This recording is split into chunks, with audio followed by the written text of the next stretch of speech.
Saan kaya mas magandang tumira? Sa city o sa probinsya? So, ganyan din ba yung naiisip mo? Kasi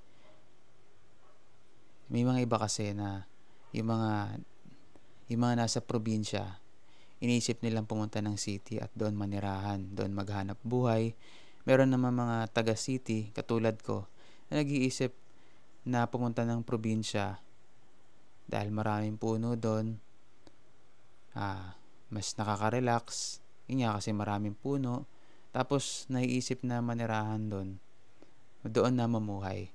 So ngayon pag-usapan natin yung iba't ibang mga bagay sa city at sa probinsya, kung ano yung mga pinagkaiba nila, ano yung mga advantages at yung mga disadvantages ng pagtira sa city at sa probinsya.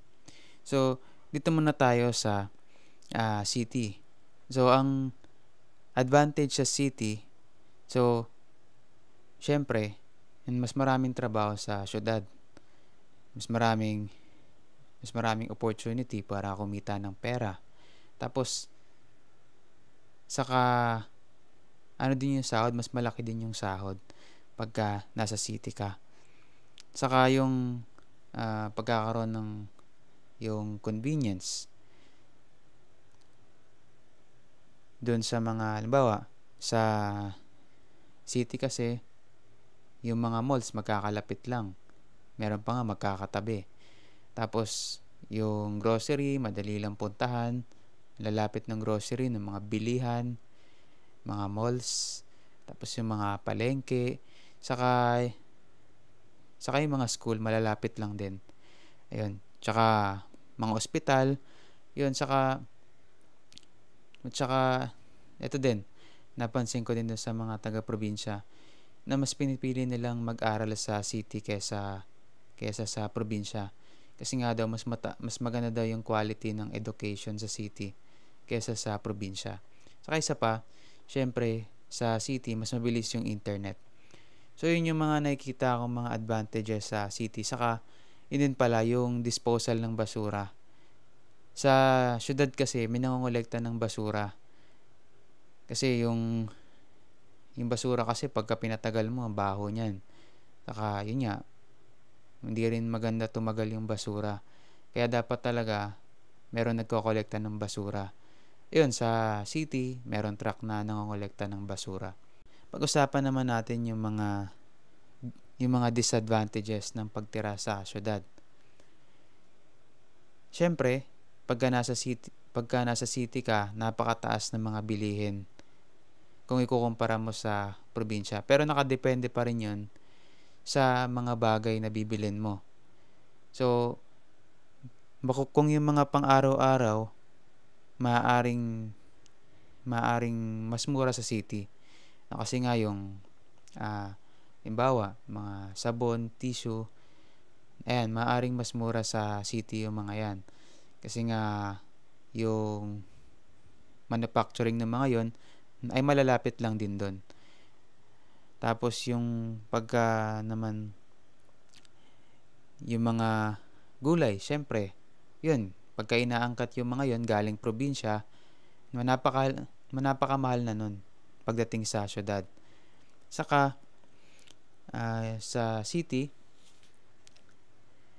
isa pang disadvantages is in traffic, napaka-traffic dito. Ang daming sasakyan, dagdag pa doon yung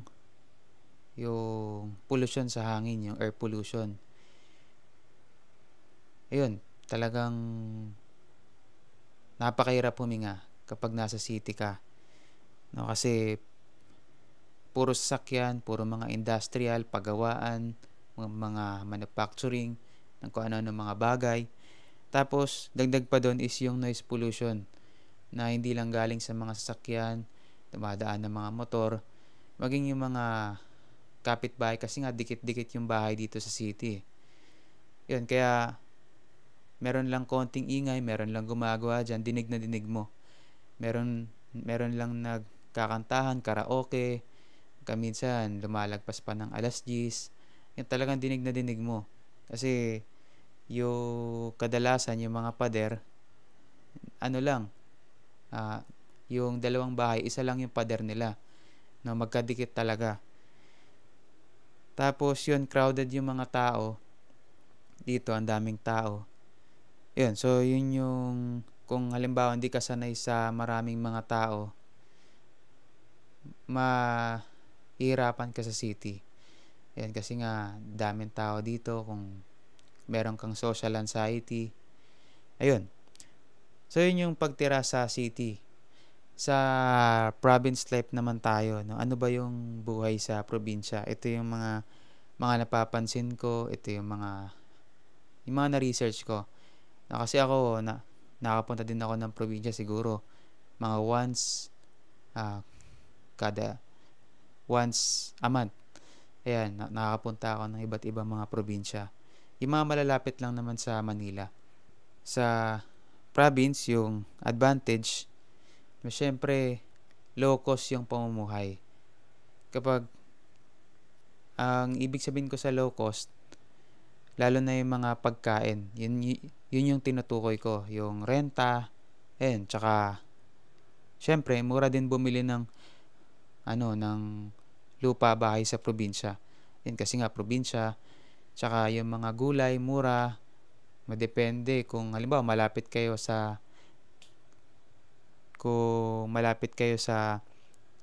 dagat, syempre mas mura yung mga isda doon kumpara sa city. Tapos kung marami din mga nagtatanim sa inyo ng gulay, tapos merong mga nagtitinda, ayun, mas makakamura ka sa mga pagkain.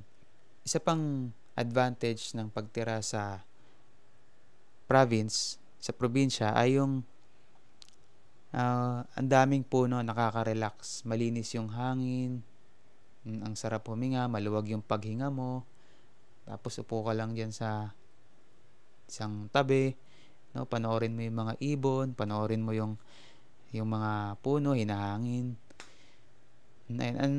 Sa pakiramdam, masarap sa pakiramdam, nakaka-relax. Dito kasi sa city, para ma-relax ka, ang kadalasang ginagawa ng mga tao dito, magpunta sa mall, mag-shopping o di kaya mag-window shopping, makumain sa labas, magkape, o di kaya, masan pa ba, magpunta sa mga park, yung merong mga puno-puno. So, ganun yung ginagawa nila. No? Pero sa province, labas ka lang. Ito, depende sa probinsya.